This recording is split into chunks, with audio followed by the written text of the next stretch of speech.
Hi, this is welcome to my channel, back to my channel. So as you see in today's title, I have another July reading wrap-up book. I really didn't read that many books as I thought I did this month, but it's okay because I read a series, so I kind of account for I read a lot this month, but it's not too much.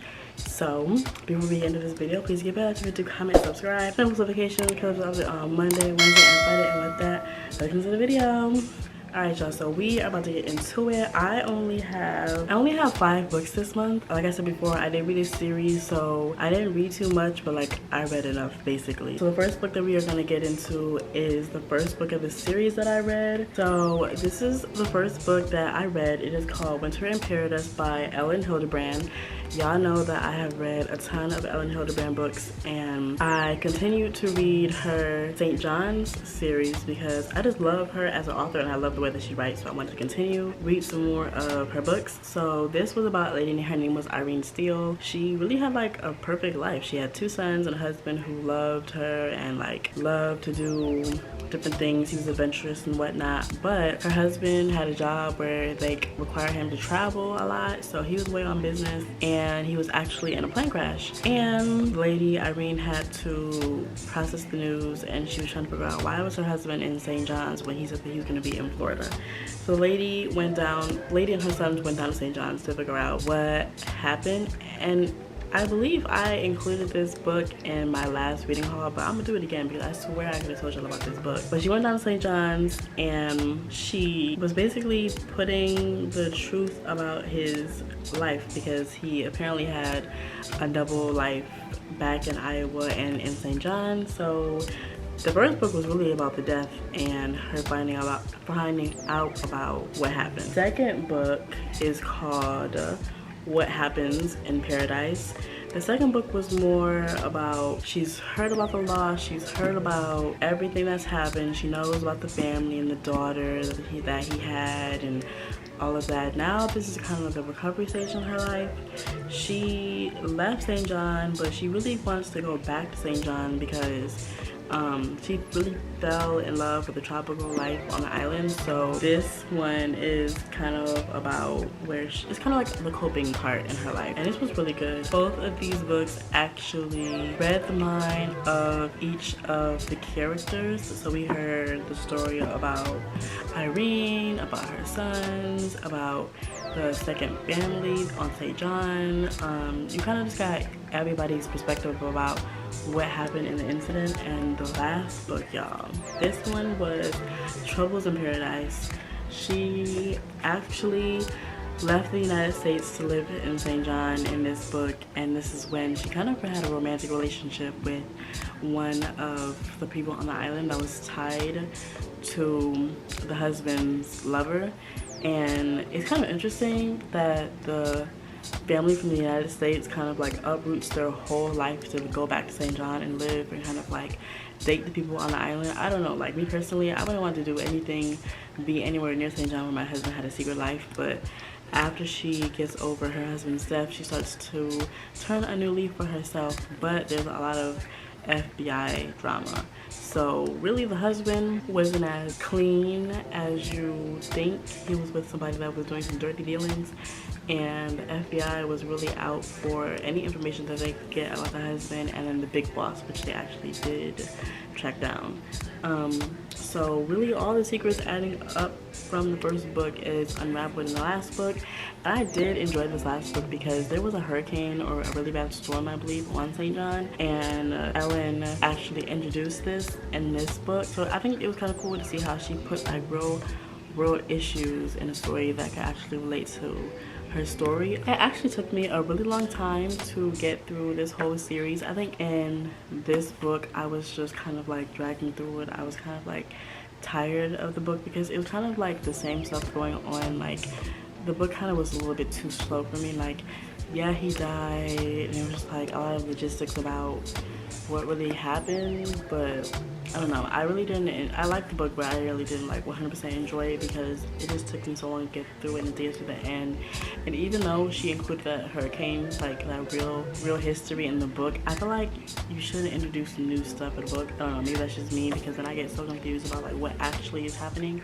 So I don't know. I liked the book, but I really didn't like super enjoy it. It was just too much going on. This whole series, though, I would rate it a 8. It was really interesting, but I just don't think that I'm a series girl. I think I can read one book and keep going. I think that's just me because I don't know, like I think they're interesting, but then I think like I just get bored too quickly, so I just like can't pay attention enough to read a whole series. So thankfully I finished these 3 books, but this will probably be my last series because I don't know, like I just can't keep up. The next book has to be the favorite book that I read. Literally, this has to be my favorite book like out of the whole month of July and June, for real. It is called Black Cake. My cousin picked it out, and this was on, I heard that it was on the president's, Barack Obama's president, like his favorite book list. And I don't know, I'm such a stickler for specific types of books, like certain genres, certain types of books, and this was definitely out of my comfort zone. But let me tell you, this was so good. And I never read my books over again, but this book I would read it over again. It's a lot of information. It's kind of confusing, but when you get through it, you get through it. I finished this book in one day. It was that good. It's about a lady named Eleanor Bennett. She has 2 children, and she got sick and she passed away. But Eleanor is from the Caribbean, and they make this like tradition called black cake. It's from it's a recipe of long history, and she shares this with her children. And she also shares a story about a swimmer who escaped her hometown and was under the suspicion of murder. And what the children don't realize is that when the mother is telling them the story about this lady that literally went through so much in her life to get to where she was now, it's actually the mother. It's their mother that went through so much, and they didn't realize this. Like, none of this was ever brought up, or when it was brought up, the parents would make an excuse as to whatever happened to their mother when they were younger. So the 2 siblings don't really have a perfect relationship. The daughter went away after 1 year in Thanksgiving, and she really never came back for the family. And the brother kind of resented her for that because she never came back. But the mother really wants to connect her children with this story, and before the mother passed, she created one last slice of black cake, and she wanted to share that with her children. And she also wanted to share it with one other missing link in the story that actually comes back into the characters' lives. So this was really good. I think the sole purpose that the mother wanted to do was bring her children, all of her children, back together to have a relationship that she knew that they would be missing if they never got to know each other. I didn't realize the importance of the black cake, but it was a symbol that tied all of the family members together, and it was a tradition back in the Caribbean that tied everyone together. I believe there's a recipe of black cake in the book. If not, then I did Google it because I was interested, but there is a recipe online about black cake. And the last book I'm reading, I really didn't know if I wanted to include this book in my July reading wrap up because I'm not finished with the book, but it's just currently something that I'm reading, and I'm definitely gonna finish it this week probably because I'm like halfway through. But it is another Ellen book. It is The Matchmaker. This is interesting in of itself that I'm kind of bored with it, but I'm reading it because, like, again, I love the author. A lady named Dabney.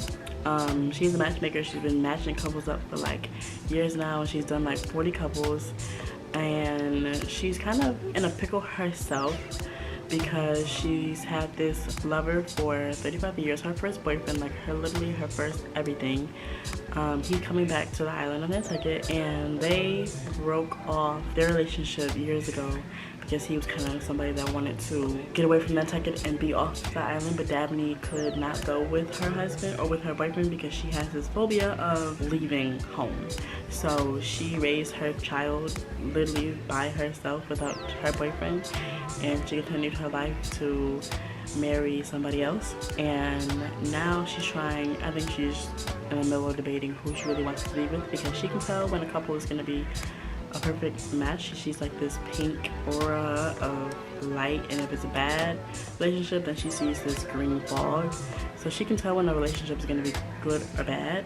And like I said, she did raise her daughter on her own, and her daughter is now 20 something, and she's about to get married. But relationship between her and her fiance, her mother can see a green flag. So that's definitely not good if your mother can see it. But of course, the daughter's in love and she doesn't want to hear anything that her mother has to say. So really, Daphne has to save her marriage or break it off and be with her first lover, or she has to, or not or, but and she has to save her daughter's marriage, because I mean, it's really obvious that the fiance of her daughter is controlling. Made her cut her hair, doesn't let her eat certain things, doesn't let her overeat, doesn't let her sleep in, like, doesn't really want her to work either, but she has a passion for helping children, but he don't want her to work. Like, come on now.